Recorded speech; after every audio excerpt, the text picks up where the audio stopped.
These are our notes from Blitzer 11.1 or from our textbook 12.1. We're finding limits using tables and graphs. So first, just a review of the idea of limits. So if I have this function f of x, and I'm looking as x goes to c, what the limit of f of x is. So we're looking at, let me grab my marker here. We're looking at this part here, limit as x goes to c. Well, c is right here. So this would be that open circle spot where my x is equal to c. And so a limit means we're looking as we get closer and closer in both directions, what is going on when x equals c.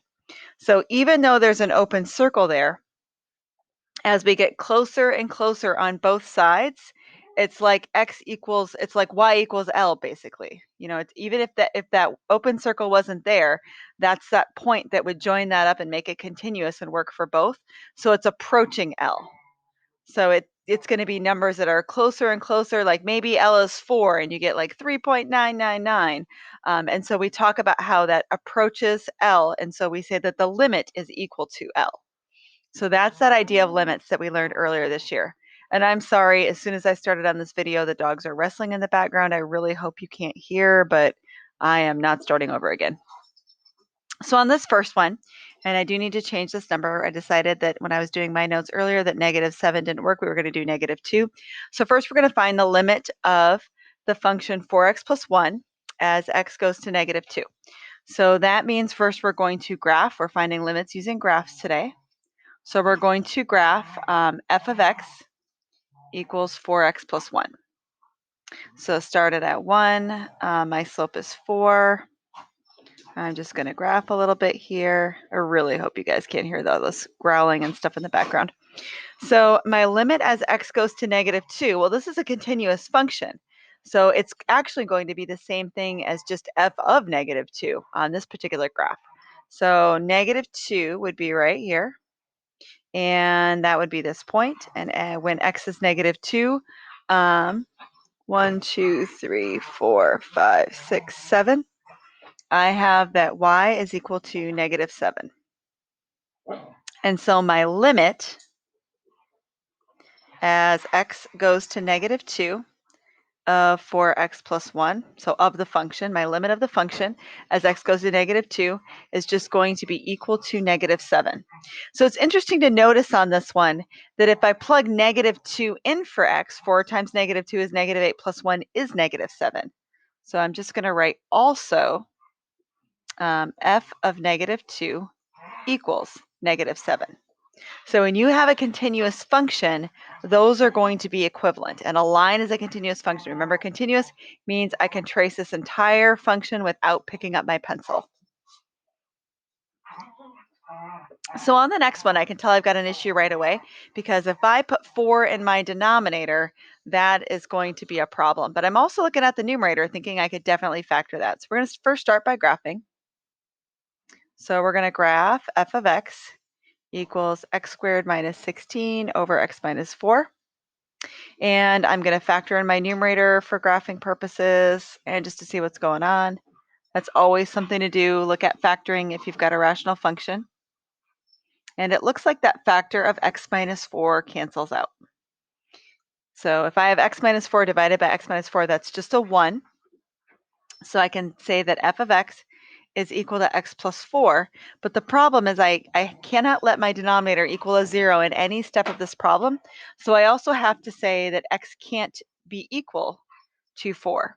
And that means there's going to be a hole at x equals 4, because I can equal everything else. It's almost like that line, x plus 4, except I can't have x equal to 4, because that would have made the original problem have a 0 in my denominator. So I'm going to go ahead and graph. So I'm going to count up to a y-intercept of 4, up 1 over 1. And I'm going to connect that, except I know when x is 4, so 1, 2, 3, 4, I'm going to have a hole in that function. So I'm going to make a hole right here. And then I'm just going to trace that line everywhere else. So it's almost continuous. So this is kind of going back to chapter 1. We talked about how this function has a removable discontinuity. If I remove the hole, it would be continuous. So this is removable discontinuity. Lots of vocabulary, lots of stuff going on here. So when I find my limit as x goes to 4, I can tell that that point, what would that point be at? 4, 8 would complete that line.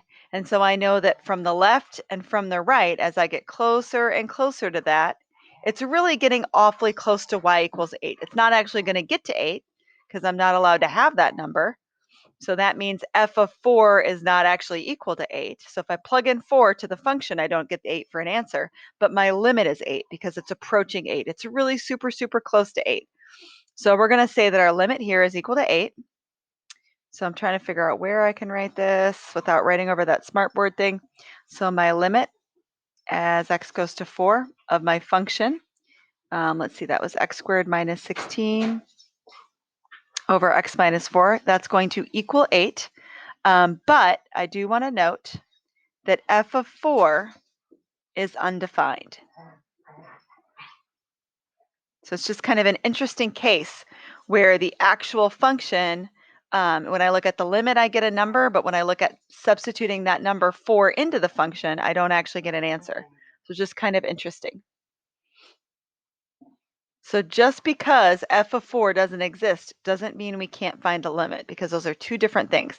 The limit just means it's getting super, super close, so it's almost is, or it could be equal to, right, in the case of our first one.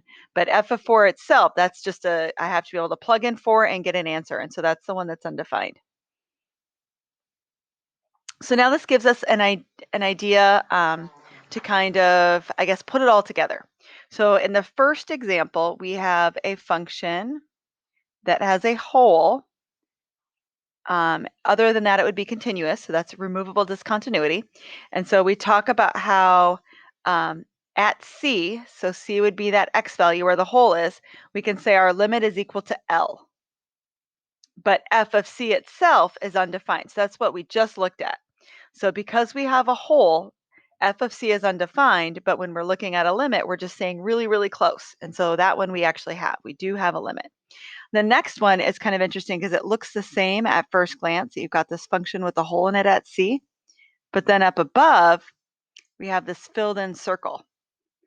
So what they're showing here is that my limit is L, because here's my C for X, here's my L.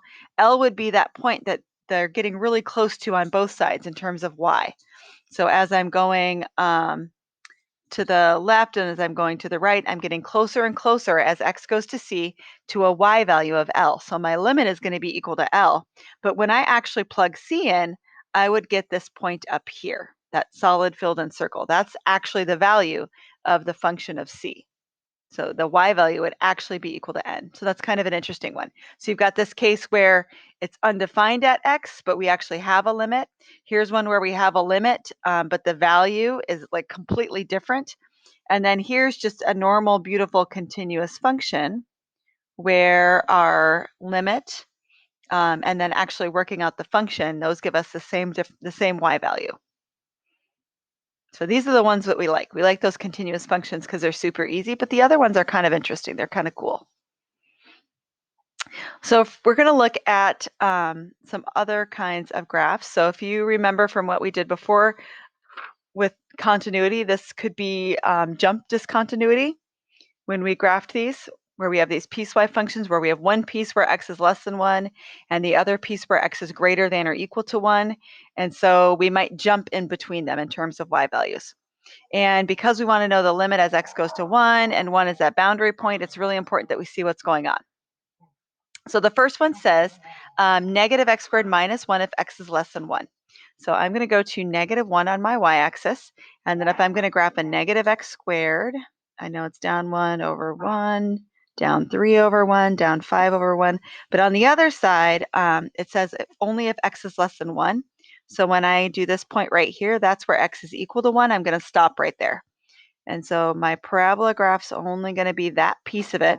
So I don't have this other piece because that's where x is greater than 1. So I'm going to erase that piece. Now for my other graph, I want to graph x plus 2.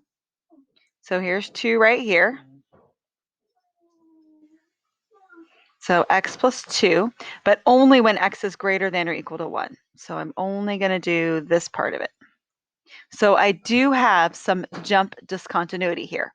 So I have my function, and then at x equals 1, it jumps from -2 all the way up to 3. So we can see for this one, for this side of my function, um, it's getting closer and closer to y equals 3. So my limit for this part would be 3. But when I look at this one, it's getting closer and closer to y equals -2. So because there's a jump in those y values, I'm not going to have a limit here. The limit does not exist. And that's because they're getting closer to different values. One side is getting close to y equals 3. The other side is getting close to y equals -2. So the limit does not exist because those don't agree. And the dogs are still wrestling, and I am really sorry. But I want to get this video over with. I don't want to keep doing it even though the dogs are a pain. So because the limits on both sides don't match, we do not have a limit here. The limit does not exist. So for our last problem type that you're going to see on this Blitzer 11-1 homework, and we're doing Blitzer because the problems are so nice and the numbers for graphing are fantastic, and it's going to make your life a lot easier for this chapter, especially this year where we've got a limited amount of time to do this stuff. I think the Blitzer book lays it out really well. So for this last one, we're going to do another piecewise function, and the break is at 0. We're doing a limit as x goes to 0. So we're kind of curious, like what's going to happen this time? Are we going to have that jump discontinuity again at 0? Is it going to be limit doesn't exist? What is going on? So first I'm going to graph x squared minus 1. So I'm going to start at -1 and do my graph. Oh, but wait, I don't want to have anything that is greater than 0. I only want to have stuff less than 0, and it should even be an open circle at 0. So let's go ahead and make that one an open circle. So a lot of times that's really how you graph those, right? You don't really plan ahead. You just start graphing, and then you're like, oh, shoot, I can't have that graph over there. And you just erase. So that's our first one. And then for 1/4 x minus 1, well, there's my -1, right? I'm just starting where I left off with the other one. So I kind of like to make it look like I can see the filled in circle instead, but the other one's open around it. And then my slope is 1/4. And that is a really wavy, not straight line. Sorry about that. There you go. That's a little bit better, but I drew over top of it, which is probably bad too. So I can see, I've got this graph that's the curve and it's an open circle, and then the other one's inside and it's a line. That's kind of the shape I've got going on, right? I've got that half parabola and then a line, but it's really continuous because where one function leaves off for y, the other one picks up. And so as we approach x going to 0 on either side, the y is going to get closer to -1, and they both agree, both sides agree. So I can say here that my limit of the function, and I'm not going to write the whole function out, I'm just going to cheat. So limit as x goes to 0 of f of x is just going to equal -1. So that's because my y value there is -1. So remember when we look at limits, we're always talking about like where is where on x, and then whatever they're equal to is going to be a y thing. So this is really enough to get you through the 11-1 homework. There's another great video that I would recommend watching where they do like a lot of different scenarios of graphs. He does a lot of graphing. I think it's really great. So I would watch that one as well. But this is enough right now to be able to get through the 11-1 homework.